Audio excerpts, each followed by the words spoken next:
Hello' মৰমৰ ছাত্ৰ ছাত্ৰীসকল, তোমালোক সকলোকে মোৰ চেনেললৈ স্বাগতম জনাইছোঁ। মই তোমালোকৰ কৃপাল ছাৰ। আজি মই তোমালোকৰ লগত এই ভিডিঅ'ৰ জৰিয়তে তোমালোকৰ স্বশিকন সমলৰ ইংৰাজী বিষয় ক্লাছ 7ৰ ইংৰাজী বিষয়ৰ প্ৰথম এক্টিভিটিটো কৰিম বুলি ভাবিছোঁ। তাৰপিছত চাওঁ, যদি পাৰোঁ মই গণিতৰ অংশটো ইয়াতে আলোচনা কৰিম। তোমালোকে ভিডিঅ'টো ভালদৰে চাই থাকিবা।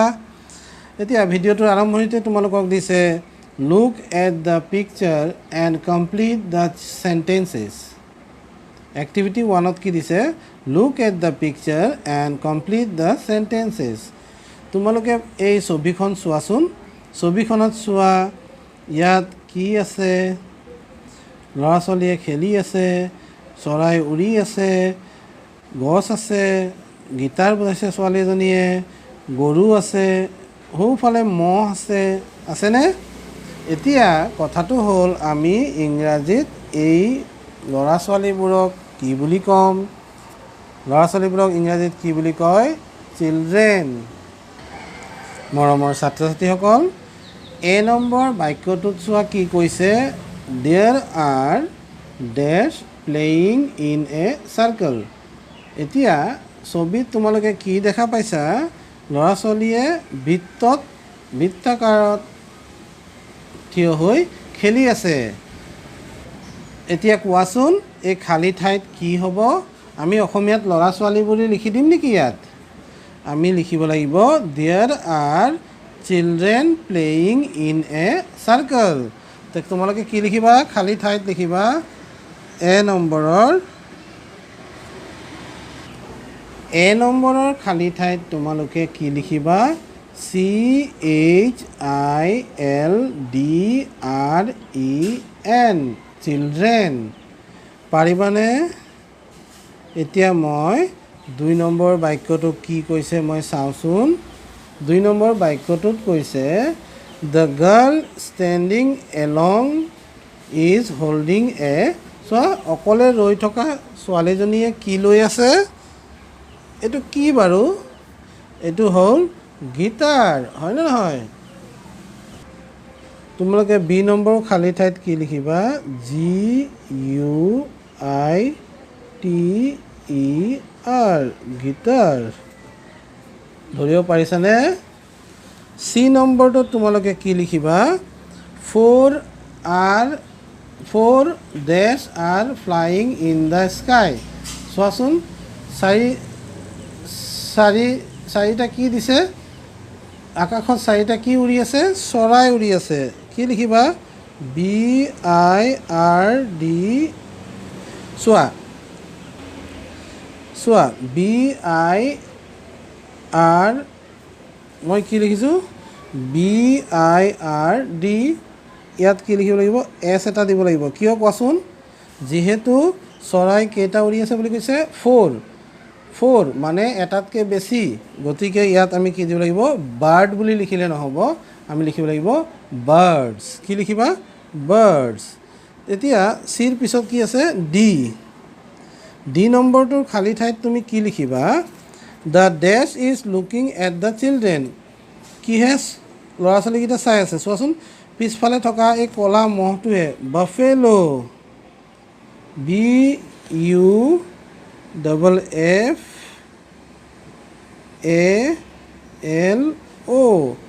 BUFFALO, the buffalo is looking at the children. দেখিছানে ছাত্ৰ ছাত্ৰীসকল? তোমালোকে এনেকৈ লিখি যাবা বানানবোৰ। ধৰিব নোৱাৰে, যদি বুজি নোপোৱা মই উচ্চাৰণটো কৈ আছোঁ, সেইটো শুনিবা। তাৰপিছত যাওঁ ই নম্বৰটোলৈ। ই নম্বৰত কি দিছে? ই নম্বৰৰ খালী ঠাইত কি হ'ব চোৱাচোন। ই নম্বৰটোত দিছে there are 3 animals in the picture, 2 dash and 1 ডেছ।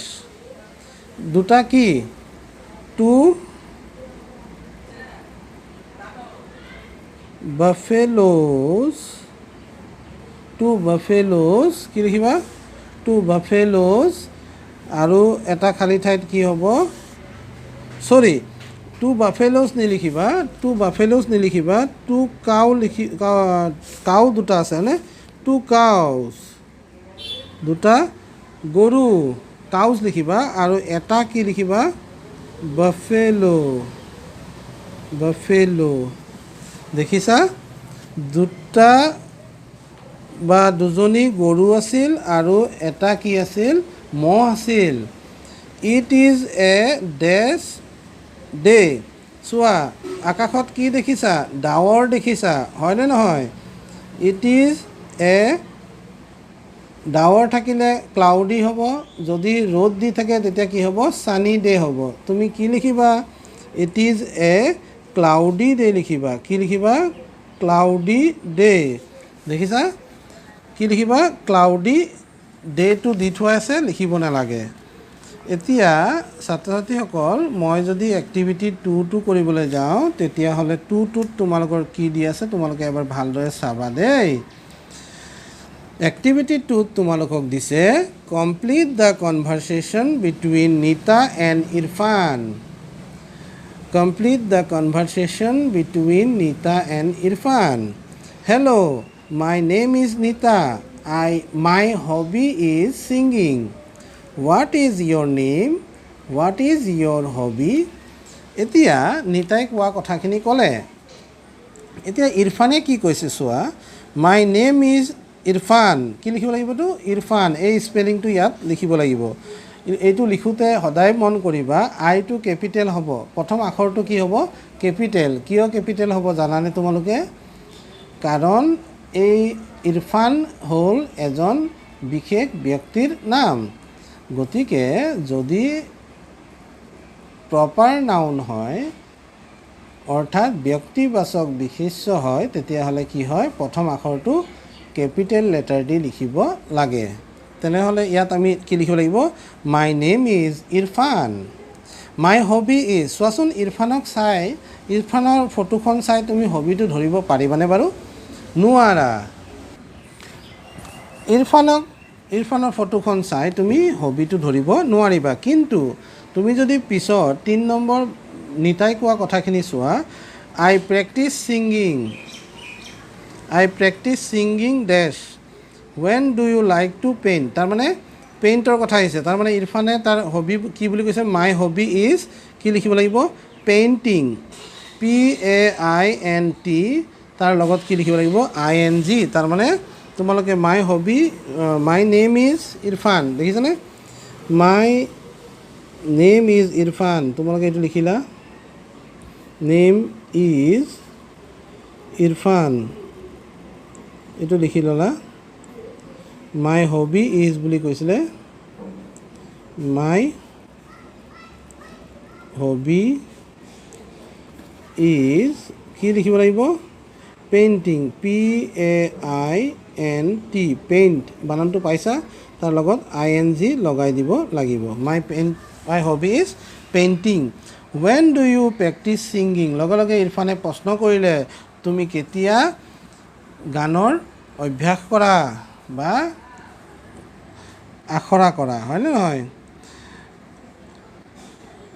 তেতিয়া নীতাই কৈছে আই প্ৰেক্টিছ ছিংগিং কি হ'ব ৰাতিপুৱা বুলি লিখি দিবা আই প্ৰেক্টিছ ছিংগিং ইন দ্য মৰ্ণিঙো হ'ব পাৰে ইভিনিঙো হ'ব পাৰে তুমি যি লিখা মৰ্ণিঙো লিখিব পাৰা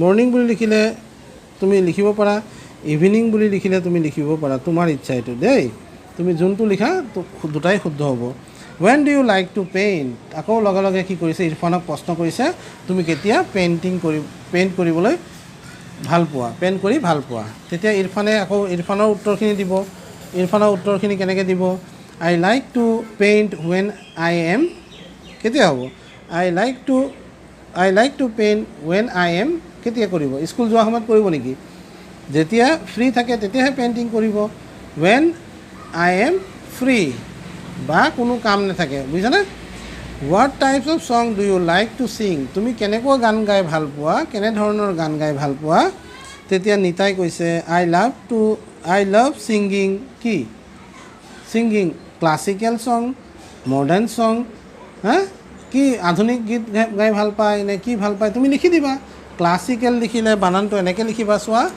যদি ক্লাছিকেল লিখা তেতিয়া তুমি লিখিবা CLASSI CAL ক্লাছিকেল, যদি তুমি লিখা মডাৰ্ণ MODERN মডাৰ্ণ, তোমাৰ ইচ্ছা এইটো যি লিখা। তাৰপিছত এইটো লিখিলা, লিখাৰ লগে লগে তোমাৰ হৈ গ'ল এইটো। তাৰপিছত আহিছে what do you like to paint, তুমি কি পেইণ্ট কৰি কি আঁকি ভাল পোৱা, হয়নে? তেতিয়া আকৌ ৰিফানে ক'ব আই লাইক টু পেইণ্ট কি গছ গছনি চিনাৰী আঁকি ভাল পায়, নে মানুহক আঁকি ভাল পায়, নে ফল মূল আঁকি ভাল পায়, কি আঁকি ভাল পায় তুমি লিখি দিবা। তুমি যিটো ভাল পোৱা সেইটো লিখি দিলেও হ'ব, ইৰফানে সেইটোও ভাল পাব পাৰে। I use dash in my painting, মই কি ব্যৱহাৰ কৰে, পেইণ্টিঙত কি ব্যৱহাৰ কৰে, various colour in my paintings, এনেকৈ ব্যৱহাৰ কৰিব পাৰে, বিভিন্ন কালাৰো ব্যৱহাৰ কৰিব পাৰে। তুমি এইটো তোমালোকৰ মতে লিখিব পাৰিবা। এয়া আছিল কনভাৰচেশ্যন বিটুইন নিতা এণ্ড ইৰফান। তাৰমানে এয়া আছিল কথোপকথন কাৰ মাজত, নিতা আৰু ইৰফানৰ মাজত। তোমালোকে লিখিলা। এতিয়া এক্টিভিটি 2ত আমাক 2B2ত আমাক কি দিছে চোৱা। নাও ৰাইট এবাউট ইয়ৰ চেল্ফ, এতিয়া তুমি তোমাৰ বিষয়ে লিখা। For example I am Tulika, মই Tulika. I like to dance, I practise dancing in the evening. এতিয়া আমাৰ তুলিকাটো, আমাৰ স্কুলত থকা তুলিকাজনীটো ক্লাছ 8ত পঢ়ে, গতিকে তাইতো আৰু 7ৰটো নকৰে।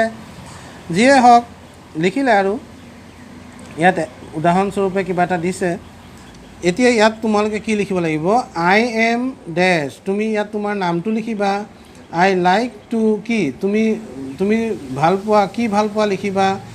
আই ডু এট বা ইন, তুমি সেই কামটো এটা নিৰ্দিষ্ট সময়ো দিব পাৰা, নিৰ্দিষ্ট সময় দিলে তুমি এট ব্যৱহাৰ কৰিবা। আৰু যদি তুমি বোলে ৰাতিপুৱা বা গধূলি কৰোঁ বুলি কোৱা, তেতিয়াহ'লে ইন দ্য ইভিনিং লিখিবা, ইন দ্য মৰ্ণিং, এনেকৈ তুমি লিখিব পাৰিবা। ছাত্ৰ ছাত্ৰীসকল, আশা কৰোঁ তোমালোকে এইখিনি পাৰিবা। এতিয়া এক্টিভিটি 3 মই এতিয়া তোমালোকৰ লগত আলোচনা নকৰোঁ, মই পৰৱৰ্তী ভিডিঅ'ত মই তোমালোকৰ লগত এক্টিভিটি 3 আলোচনা কৰিম।